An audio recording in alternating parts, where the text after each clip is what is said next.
gonna get one more chapter done today, and then I actually didn't mind. Last week I did one, it was a longer chapter, and so I had to split it into 2 parts to get it done. I did part 1 one day and part 2 the next day. I actually didn't mind that. I've avoided that up till this time. I think I had one other one that I had to do that because I don't know what happened. The stream got lost. I don't know what happened. So I had to do it in 2 parts, but I did the 2 parts in the same day for that one. It was my internet stopped or something. It just decided to stop streaming. I don't know what happened. Anyways, so I didn't mind doing the 2 parts. I mean, ideally I'd get it all done the same day, but stuff happens. All right, chapter 17. Franz. We're starting with Franz. Let me go listen to his voice real quick. He's one of the older ones. You shall be the first. Today we'll be continuing Little Men by Louisa May Alcott. Chapter 17. Composition Day. Hurry up, boys, it's 3 o'clock, and Uncle Fritz. I don't think I looked at Franz. No, that was right.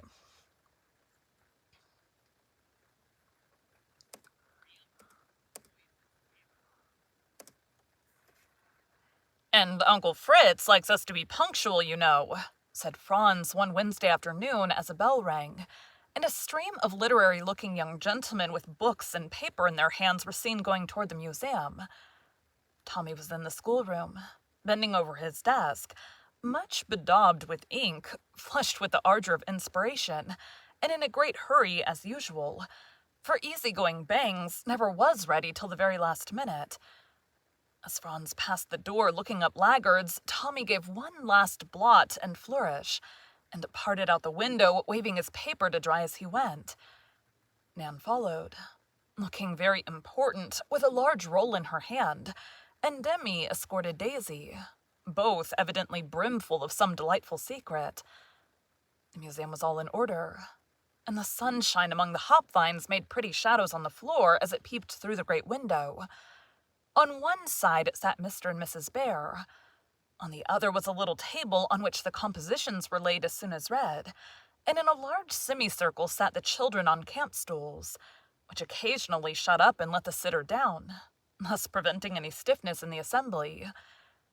As it took too much time to have all read, they took turns, and on this Wednesday the younger pupils were the chief performers, while the elder ones listened with condescension and criticized freely. Ladies first. So Nan may begin, said Mr. Bear, when the settling of stools and rustling of papers had subsided. Nan took her place beside the little table, and with a preliminary giggle read the following interesting essay on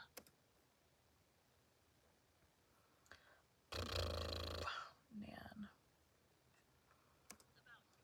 About your age.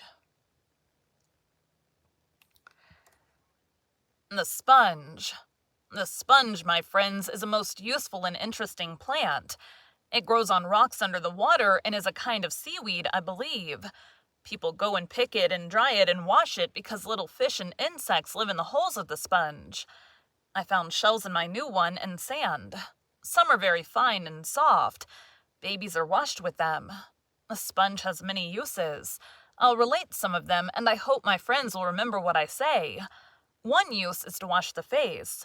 I don't like it myself, but I do it because I wish to be clean. Some people don't, and they are dirty. Here, the eye of the reader rested sternly upon Dick and Dolly, who quailed under it and instantly resolved to scrub themselves virtuously on all occasions. Another use is to wake people up. I allude to boys particularly. Another pause after the long word to enjoy the smothered laugh that went round the room. Some boys do not get up when called, and Mary Ann squeezes the water out of a wet sponge on their faces, and it makes them so mad they wake up. Here the laugh broke out, and Emile said as if he had been hit.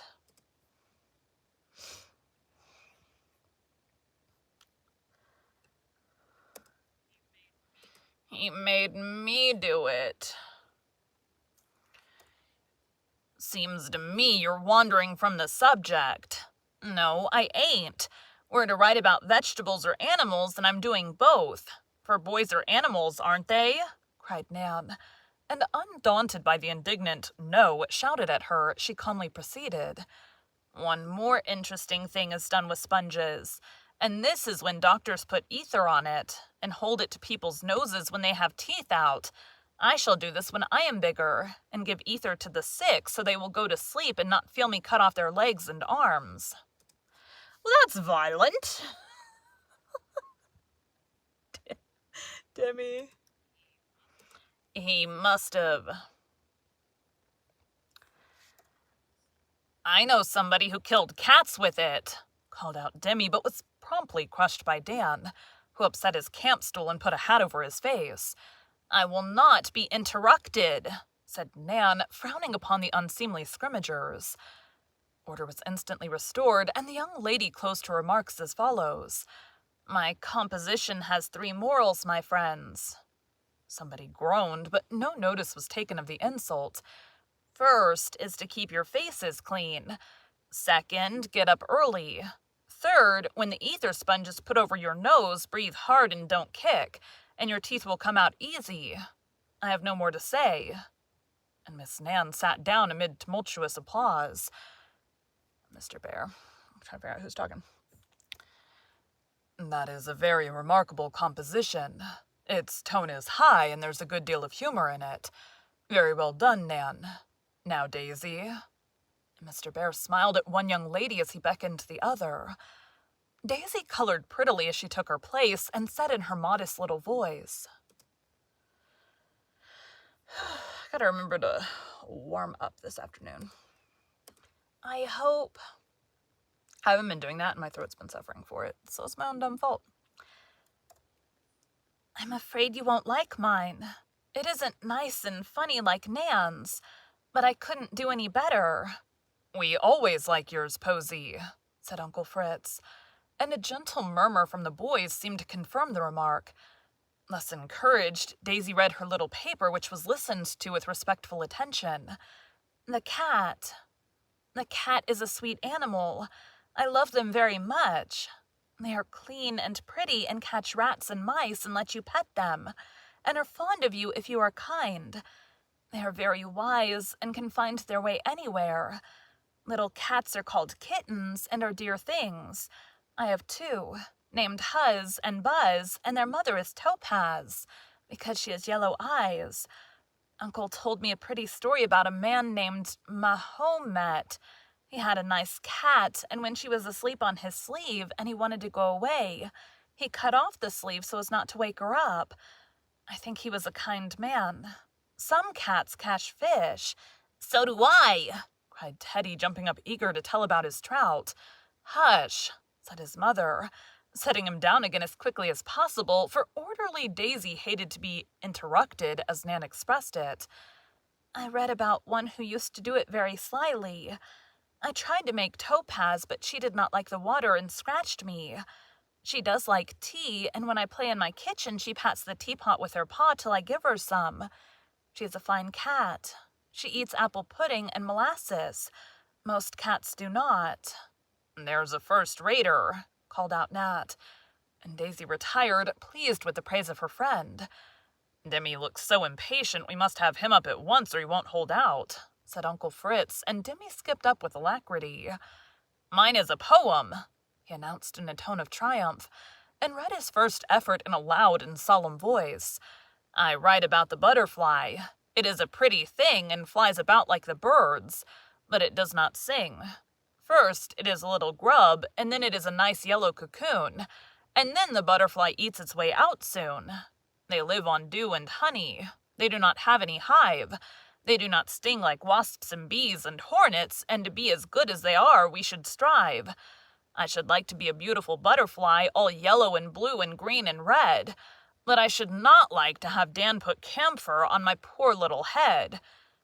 This unusual burst of genius brought down the house, and Demi was obliged to read it again, a somewhat difficult task as there was no punctuation whatever, and the little poet's breath gave out before he got to the end of some of the long lines. "He will be a Shakespeare yet," said Aunt Jo, laughing as if she would die for this poetic gem, reminded her of one of her own, written at the age of 10, and beginning gloomily, "I wish I had a quiet tomb beside a little rill, where birds and bees and butterflies would sing upon the hill." "Come on, Tommy.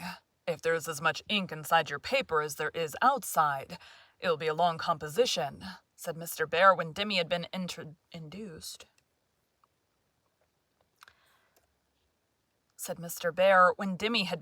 To tear himself from his poem and sit down. "It's a composition. It's a letter. It isn't a composition." Go listen to Tommy's the excited one. "Come up and have a go at him." "It isn't a composition, it's a letter. You see, I forgot all about its being my turn till after school, and then I didn't know what to have, and there wasn't time to read up. So I thought you wouldn't mind my taking a letter that I wrote to my grandma. It's got something about birds in it, so I thought it would do." With this long excuse, Tommy plunged into a sea of ink and floundered through, pausing now and then to decipher one of his own flourishes. "My dear Grandma, I hope you are well. Uncle James sent me a pocket rifle. It is a beautiful little instrument of killing shaped like this." Here, Tommy displayed a remarkable sketch of what looked like an intricate pump, or the inside of a small steam engine. 44 are the sights. 6 is a false stock that fits in at A. 3 is the trigger, and 2 is the cock. It loads at the breech and fires with great force and straightness. I'm going out shooting squirrels soon. I shot several fine birds for the museum. They had speckled breasts, and Dan liked them very much. He stuffed them tip-top, and they sit on the tree quite natural. Only one looks a little tipsy. We had a Frenchman working here the other day, and Asia called his name so funnily that I will tell you about it. His name was Germain. His name was Germain. First she called him Jerry, but we laughed at her, and she changed it to Jeremiah, but ridicule was the result, so it became Mr. Germany. But ridicule having been again resumed, it became Jerry Mon, which it has remained ever since. I do not write often, I am so busy, but I think of you often and sympathize with you and sincerely hope you get on as well as can be expected without me. Your affectionate grandson, Thomas Buckminster Bangs. P.S. If you come across any postage stamps... If you come across any postage, the word is postage. If you come across any postage stamps, remember me. N.B. Love to all and a great deal to Aunt Almira. Does she make any nice plum cakes now? P.S. Mrs. Bear sends her respects. P.S. And so would Mr. B if he knew I was an act to write. N.B. Father's going to give me a watch on my birthday. I'm glad, as at present I have no means of telling time, and am often late at school. P.S. I hope to see you soon. Don't you wish to send for me? T.B.B. As each postscript was received with a fresh laugh from the boys. By the time he came to the 6th and last, Tommy was so exhausted that he was glad to sit down and wipe his ruddy face. I hope the dear old lady will live through it," said Mr. Bear under cover of the noise. "We won't take any notice of the broad hints given in that last P.S. The letter will be quite as much as she can bear without a visit from Tommy," answered Mrs. Joe, remembering that the old lady usually took to her bed after a visitation from her irrepressible grandson. Teddy. "Me is hungry." "Now me," said Teddy, who had learned a bit of poetry and was so eager to say it that he had been bobbing up and down during the reading and could no longer be restrained. "I'm afraid he'll forget it if he waits, and I've had a deal of trouble teaching him," said his mother. Teddy trotted to the rostrum, dropped a curtsy, and nodded his head at the same time, as if anxious to suit everyone. Then, in his baby voice, and putting the emphasis on the wrong words, he said his voice all in one breath. "Little drops of water, little drains of sand, make 'em might oakum in a peasant land. Little words of kindness pokin' every day, make a home a heaven and help us on the way." Clapping his hands at the end, he made another double...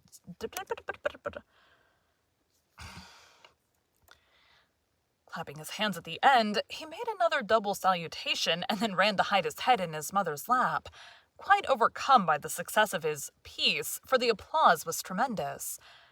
Dick and Dolly did not write, but were encouraged to observe the habits of animals and insects and report what they saw.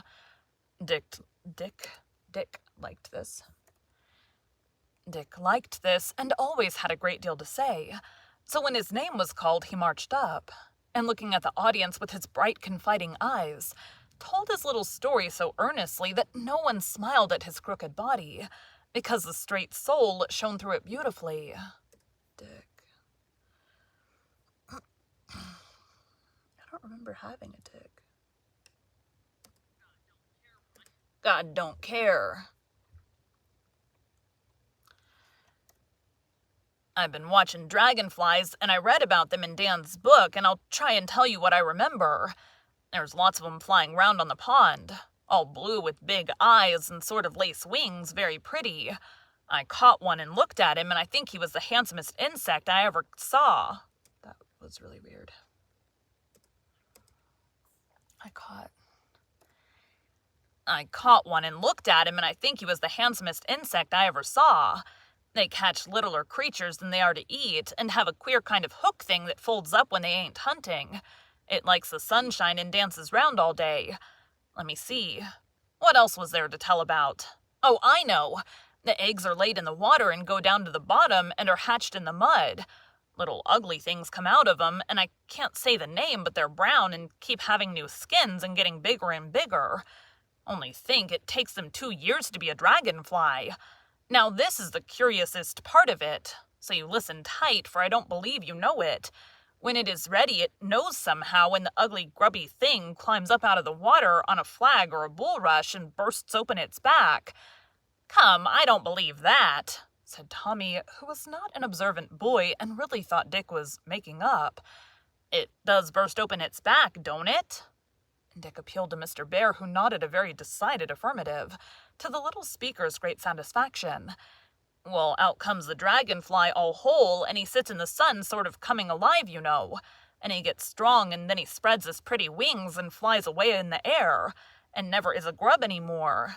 That's all I know, but I shall watch and try to see him do it, for I think it's splendid to turn into a beautiful dragonfly, don't you? Dick had told his story well.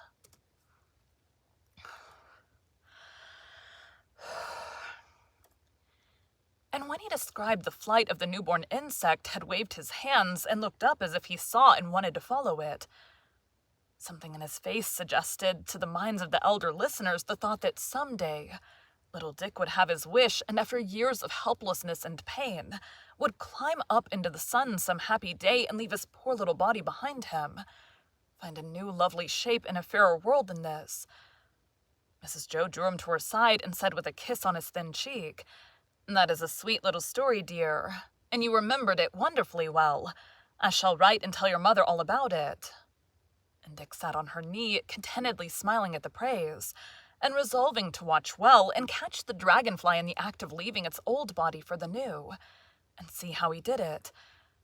Dolly had a few remarks to make upon the duck, and made them in a sing-song tone, for he had learned it by heart, and thought it a great plague to do it at all. Who? Dolly. There is no voice for a dolly.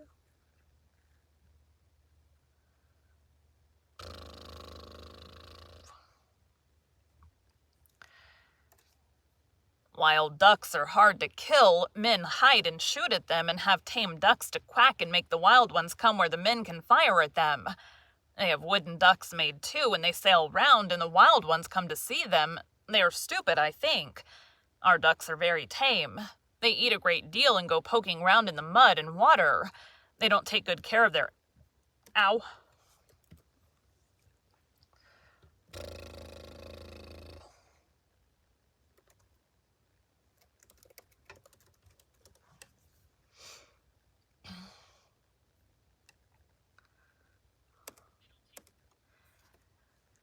They don't take good care of their eggs, but them spoil and... Mine don't, cried Tommy. Well, some people's do. Silas said so. Hens take good care of little ducks, only they don't like to have them go in the water and make a great fuss. But the little ones don't care a bit. I like to eat ducks with stuffing in them and lots of applesauce. I have something to say about owls, began Nat, who had carefully prepared a paper upon this subject, with some help from Dan. Owls have big heads, round eyes, hooked bills, and strong claws. Some are gray, some white, some black and yellowish. Their feathers are very soft and stick out a great deal. They fly very quietly and hunt bats, mice, little birds, and such things. They build nests in barns, hollow trees, and some take the nests of other birds. The great horned owl has 2 eggs bigger than a hen's and reddish-brown. The tawny owl has 5 eggs, white and smooth, and this is the kind that hoots at night. Another kind sounds like a child crying. They eat mice and bats whole, and the parts that they cannot digest they make into little balls and spit out. My gracious, how funny, Nan was heard to observe. They cannot see by day, and if they get out into the light, they go flapping round half blind, and the other birds chase and peck at them as if they were making fun. The horned owl is very big, most as big as the eagle. It eats rabbits, rats, snakes, and birds, and lives in rocks and old tumble-down houses. They have a good many cries and scream like a person being choked and say, wah-oh, and it scares people at night in the woods. The white owl lives by the sea and in cold places and looks something like a hawk. There's a kind of owl that makes holes to live in like moles. It is called the burrowing owl and is very small. The barn owl is the commonest kind, and I've watched one sitting in a hole in a tree, looking like a little gray cat, with one eye shut and the other open. He comes out at dusk and sits round waiting for the bats. I caught one, and here he is. With that, Nat suddenly produced from inside his jacket a little downy bird, who blinked and ruffled his feathers, looking very plump and sleepy and scared. "Don't touch him, he's going to show off," said Nat, displaying his new pet with great pride. I need to start working out again. I've been sick for a few weeks, and I'm finally on the other side of it. I need to get back into things because even just 30 minutes of doing something significantly helps my breathing when I'm in here. First, he put a cocked hat on the bird's head, and the boys laughed at the funny effect. Then he added a pair of paper spectacles, and that gave the owl such a wise look that they shouted with merriment. The performance closed with making the bird angry and seeing him cling to a handkerchief upside down, pecking and clucking, as Rob called it. He was allowed to fly after that, and settling himself on the bunch of pine cones over the door, where he sat staring down at the company with an air of sleepy dignity that amused them very much. "Have you anything for us, George?" asked Mr. Bear when the room was still again. George.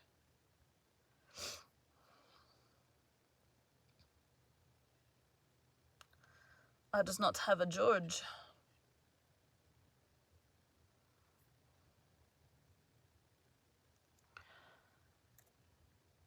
"Well, I read and learned ever so much about moles, but I declare I've forgotten every bit of it, except that they dig holes to live in, that you can catch them by pouring water down, and that they can't possibly live without eating very often."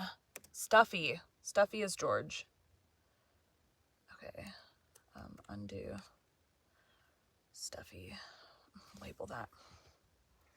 Stuffy /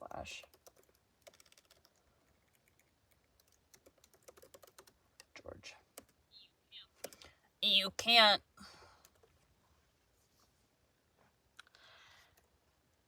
"Well, I read and learned ever so much about moles, but I declare I've forgotten every bit of it, except that they dig holes to live in, that you catch them by pouring water down, and that they can't possibly live without eating very often." And Stuffy sat down, wishing he had not been too lazy to write out his valuable observations, for a general smile went round when he mentioned the last of the 3 facts, which lingered in his memory. "Then we are done for today," began Mr. Bear. But Tommy called out in a great hurry, "No, we ain't. Don't you know we must give the thing?" And he winked violently as he made an eyeglass of his fingers. Bless my heart. Damn bird. Bless my heart, I forgot. Now is your time, Tom. Mr. Bear dropped into his seat again, while all the boys but Dan looked mightily tickled at something.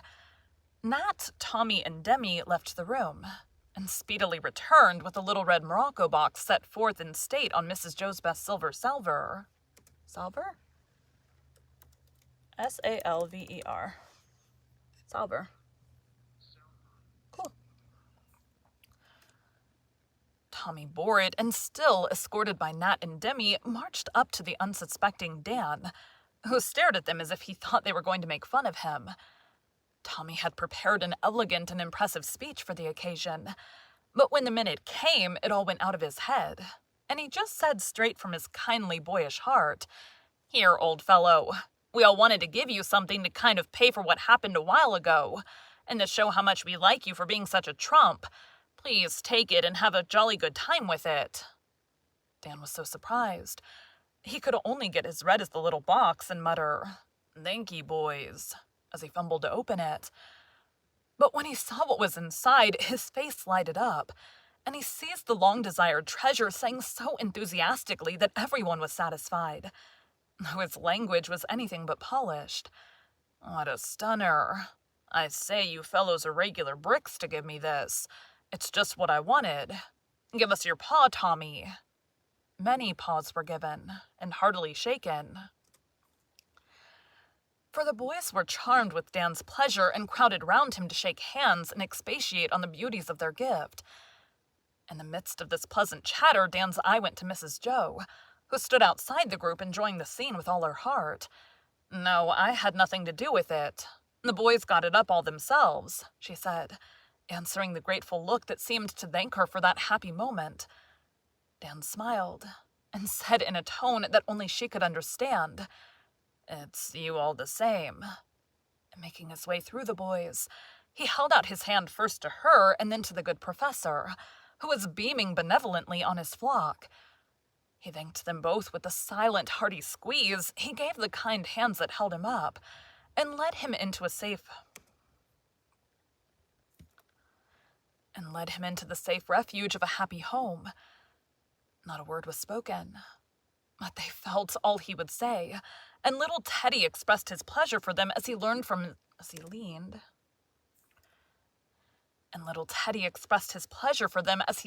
his father's arm to hug the boy, and said in his baby way, "My dude Danny, everybody loves him now. Come here, Jack."